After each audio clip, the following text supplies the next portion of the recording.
Greetings folks and welcome to another episode of 81632-bit. I'm Rob and today we're going to be taking a look at another bit of obscure 8-bit home computery from the UK, the Acorn Electron. Now, a lot of you are going to be asking, what the hell is the Acorn Electron? Well, I'm about to explain it to you. So, the Acorn Electron, what the hell was it? Well, it was based off Acorn Electronics' very popular in the UK BBC series of computers, and yes, that's the BBC as in the British public broadcaster, because in the early 1980s they launched a computer literacy programme and had a range of computers designed and inserted into schools to help teach young British people how to use computers. The problem with these was they were very expensive. The most common model that you would have seen in schools would have been the Model B, and at the time in 1982 you were looking at some £400 to buy the computer plus more for the monitor. So, as a way of helping to open up the home user market, Acorn developed a cut price version based off the same hardware. And we got the Acorn Electron. Now, the Acorn Electron retailed at £200 British pounds, which put it in competition with the also recently launched Sinclair Spectrum. Of course, the Spectrum would go on to become more popular. But anyway, given that this was a cut down computer based off the BBC, the specs of the system were not too shabby. The main CPU was a 6502 variant, the SY6502A, produced by Cinetech, which, depending on what it was doing, ran either 2 MHz when it was accessing the system's onboard ROM, or 1 MHz when accessing the system's RAM. Now, there was a Ferranti Semiconductor custom ULA handling a lot of the logic on the system. The machine came with 32Ks of ROM and then 32Ks of RAM. It had a number of graphics modes ranging from a 16 colour 160 by 256 pixel mode all the way up to a 2 colour 640 by 256 mode, which was essentially full on 80 character mode. Now, the system had 8 available colours plus 8 flashing variants of those colours. It had 1 channel sound, although that 1 channel did cover 7 octaves, and there was a built-in speaker. It had a 56 key QWERTY keyboard, and it had a number of expansion ports which allowed you to attach a tape recorder, a RF out, a monitor output. You could connect disk drives to it, and it used an external power supply.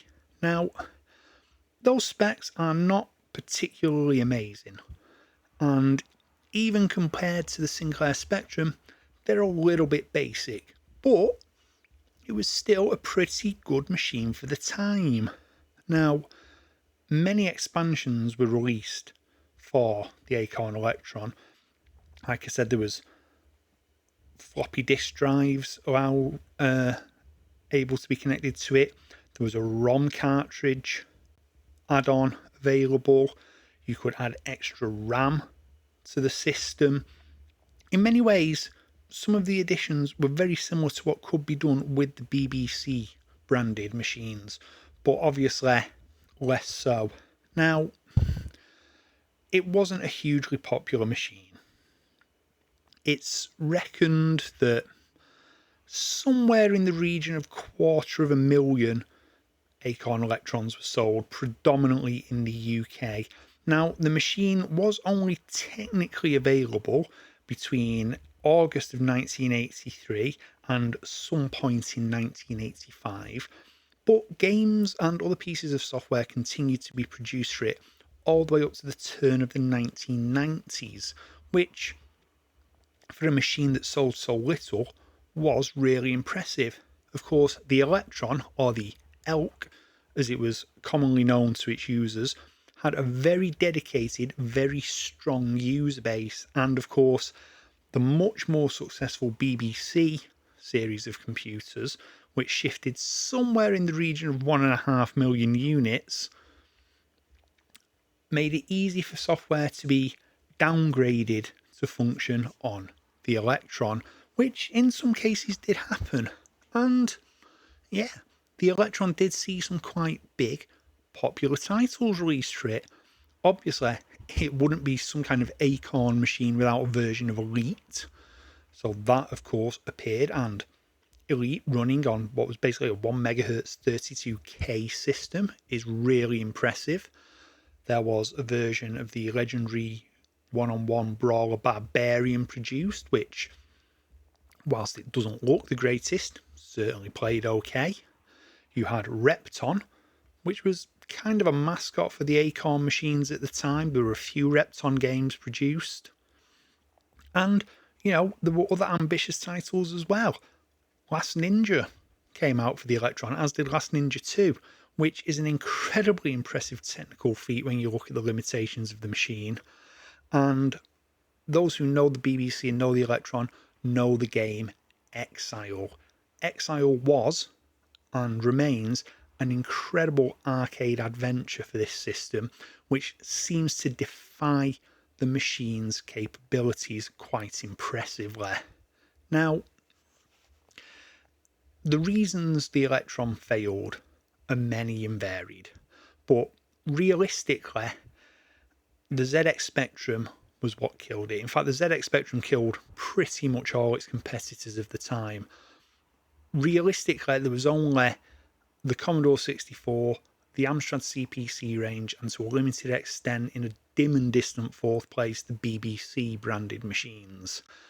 Everything else, such as the Electron, the Jupiter Ace, the Auric 1, MSX machines, the Atari range of 8-bits, were crushed by the Spectrum.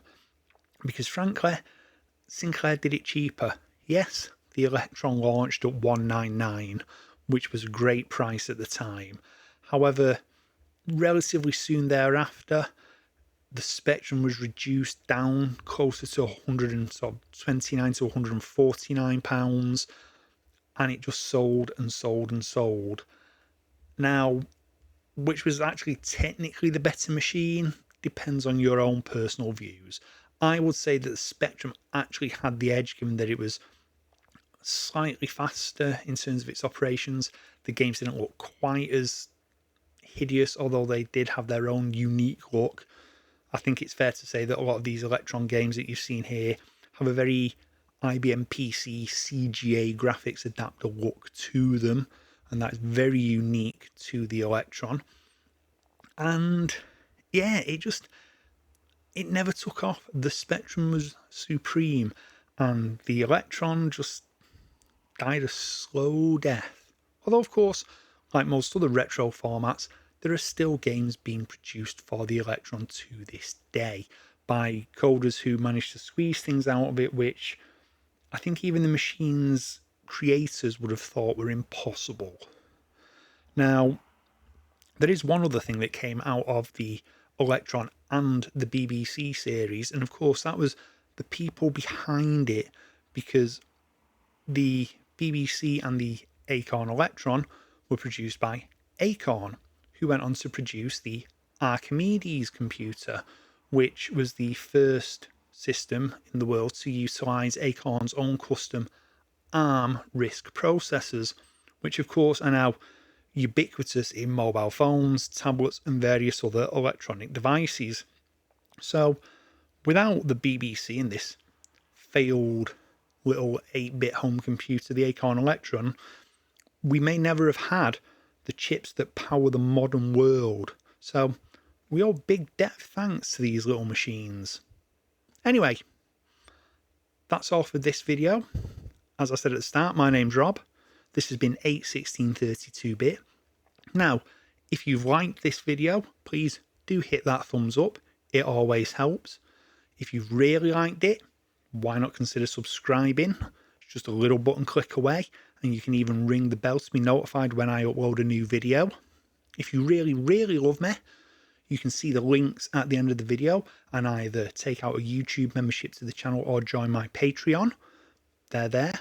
big shout out to Leftback and Old Scott Retro for being my supporters at the moment.